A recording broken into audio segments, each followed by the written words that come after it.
निरंतर बढ़ती जनसंख्या को देखते हुए खाद्यान्नों के उत्पादन को बढ़ाना भी अत्यंत आवश्यक हो जाने से 1966-67 में हरित क्रांति के रूप में एक सफल अभियान चलाया गया था। परंतु ये भी सच है कि इस दौरान उत्पादन में वृद्धि हेतु रासायनिक खादों एवं कीटनाशकों का प्रयोग बढ़ता चला गया। इस प्रकार जनसंख्या के अनुपात में खाद्यान्नों की उत्पादकता बनाए रखने के लिए हमारी रसायन की बढ़ती मात्रा के साथ साथ मानव जीवन व मिट्टी के स्वास्थ्य भी बुरी तरह प्रभावित हुआ।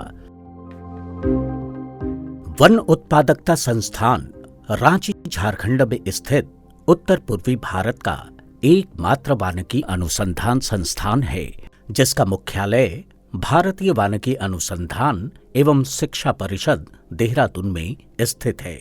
ये वन पर्यावरण एवं जलवायु परिवर्तन मंत्रालय भारत सरकार के अधीन कार्यरत एक स्वायत्त परिषद है। हम सभी को ज्ञात है कि हरित क्रांति के बाद कृषि के क्षेत्र में जो उपलब्धियां हम लोगों ने हासिल की हैं, उस दौरान रासायनिक खादों का प्रयोग अधिकतर हुआ है, ज़्यादा से ज़्यादा हुआ है, जिसके यद्यपि कृषि उत्पादों में हमें अच्छे परिणाम मिले हैं, परंतु उसके पर्यावरणीय नुकसान भी हमें आज और अधिक प्रतिलक्षित हो रहे हैं। आज इसी से संबंधित हम ये भी देखते हैं कि लगभग 30% हमारी जो भूमि है वो डिग्रेडेड फॉरेस्ट यानी कृषि योग्य नहीं है और बंजर होती जा रही है। यह सब कहीं न कहीं किसी न किसी प्रकार से रासायनिक पदार्थों के उपयोग के कारण भी हो रहा है और पर्यावरणीय परिवर्तनों से भी हो रहा है।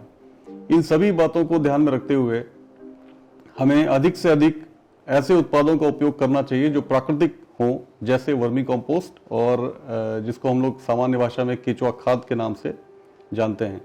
यह हमारे पूर्वजों के समय से चली आ रही एक सामान्य प्रक्रिया है। यह बहुत बड़ी वैज्ञानिक विधि नहीं है, लेकिन उसी को अगर अच्छी तरह से किया जाए तो इसके अच्छे परिणाम हमें प्राप्त हो सकते हैं।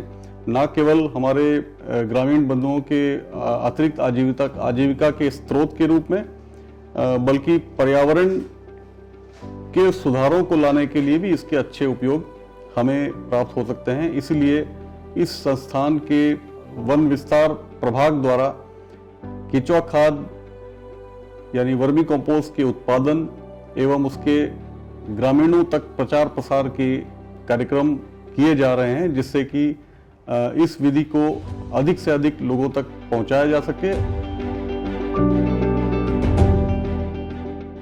केचुआ खाद केचुओं के द्वारा घास फूस, गोबर और अन्य कार्बनिक पदार्थों को खाकर जो अवशेष निकलता है उसको हम लोग केचुआ खाद बोलते हैं। केचुआ को इंग्लिश में अर्थवर्म भी बोलते हैं।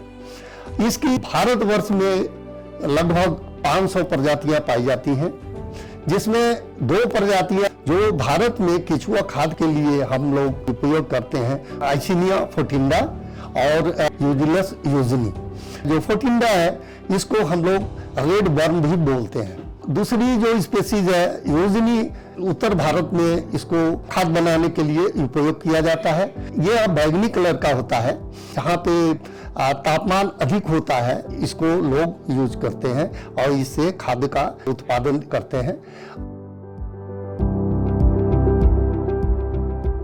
खुले में भी केचुआ खाद हम बना सकते हैं, लेकिन जब संरचना में हम बनाते हैं तो उसकी गुणवत्ता अधिक हो जाती है। इसके लिए हम परमानेंट अस्थाई बेड का निर्माण कर सकते हैं, या फिर आजकल अस्थाई बेड टारपोलिन का बना बनाया मार्केट में उपलब्ध है, जो सस्ती ही पड़ता है। अस्थाई बेड यानी ईंट से बना हुआ बेड जब हम तैयार करते हैं तो उसमें एक फायदा यह होता है कि हम भडमीवास को एकत्र कर सकते हैं, जो कि काफ़ी उपयोगी, कीटनाशी एवं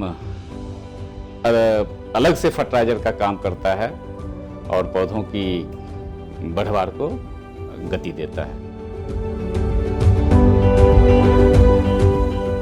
बनाने की विभिन्न प्रकार की विधियां हैं।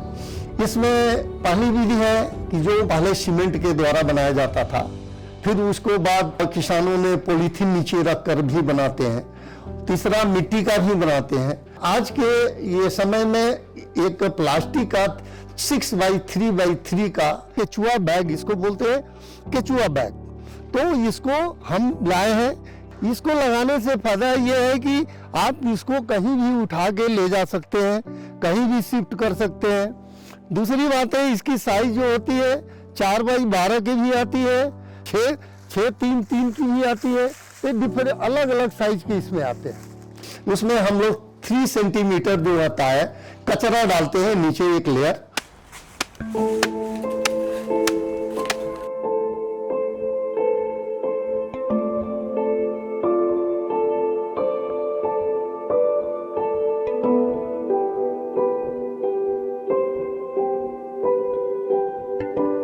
भरने के बाद उसको पानी से जितनी बार लेयर बनाएंगे उसमें पानी को छिड़काव करते रहते हैं। फिर उसके बाद 3 इंच जो है हम गोबर जो हो कम से कम 20 दिन पुराना हो उसमें डालते हैं। फिर उसके बाद कचरा और वो डालते हैं। फिर उसको इस तरह से लेयर बाई लेयर हमको उसको पूरे बैग को भर देते हैं।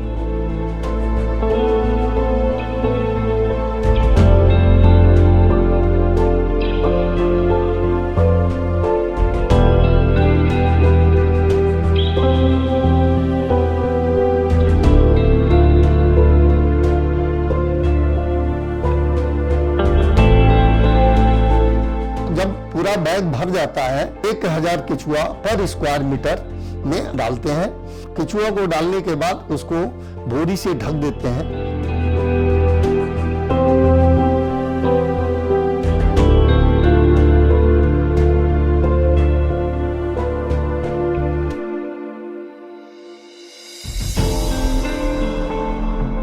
बीच में हर 15 से 20 दिन में इसको हाथ से उलटते रहना चाहिए, जिसके कारण उसमें हवा जा सके और इस तरह से हम लोग अच्छा से अच्छा खाद का उत्पादन कर सकते हैं।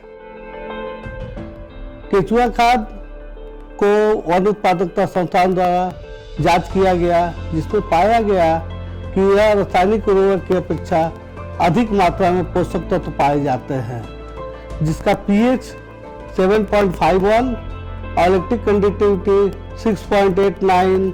इसके अलावा भी बहुत सारे पोषक तत्व पाए गए हैं, जिसमें ऑर्गेनिक कार्बन 21.15%, नाइट्रोजन 2.81%, फास्फोरस 0.73% और आयरन 1080 ppm, कैल्शियम 3.2% और मैग्नीशियम 2.89% पाए गए हैं। बाजार में रासायनिक उर्वरक मिलते हैं, उससे ज्यादा ये उपयोगी है। इस प्रकार केचुआ खाद के उपयोग से इसके पूर्ण रूप से प्राकृतिक होने के कारण मिट्टी की उर्वरा शक्ति व जल धारण क्षमता बनी रहती है।